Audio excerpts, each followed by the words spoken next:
জীবন পরিবর্তন করার মতন একটি গল্প। একটা লোক ছিল, তার নাম ছিল হৃদয়। ছোটবেলায় সে খুব সৎ ছিল, ভদ্র ছিল, কিন্তু বয়স বাড়ার সাথে সাথে কিছু খারাপ বন্ধুর সাথে মিশে তার জীবন বদলে গেল। সে নামাজ ছেড়ে দিল, গুনাহে ডুবে গেল, পাপ করতে করতে নিজের হৃদয়কে ভেঙে ফেলল। হৃদয় জানতো তার পথটা ভুল ছিল, কিন্তু ফিরতে পারতো না। তার মনে হতো, আমি এত গুনাহ করেছি, আল্লাহ আমাকে কি মাফ করবেন? একদিন একদিন গভীর রাতে হৃদয় ঘুমাতে পারছিল না। বুকের ভেতর অদ্ভুত লাগছিল, নিজেকে খুব একা লাগছিল। হঠাৎ সে বাইরে বের হলো।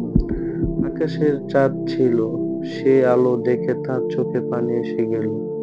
সে কাঁদতে কাঁদতে বলল, হে আল্লাহ, আমি খারাপ, আমি ভুল করেছি, তবু কি আপনি আমাকে মাফ করবেন? তার মনে হচ্ছিল আকাশটা যেন তার কান্না শুনছে। ঠিক সেই রাতে হৃদয় কোরআন একটা আয়াত পড়ল, হে আমার বান্দা, তোমরা নিজেদের উপর যতই গুনাহ করো, আল্লাহ দয়া থেকে হতাশ হইও না, নিশ্চয় আল্লাহ সব গুনাহ মাফ করে দেন। সূরা জুমা। এই আয়াতটা তার হৃদয় ভেঙে দিল। সে বুঝতে পারল, সে যতই দূরে যাক, আল্লাহ কখনোই তাকে ছেড়ে দেননি।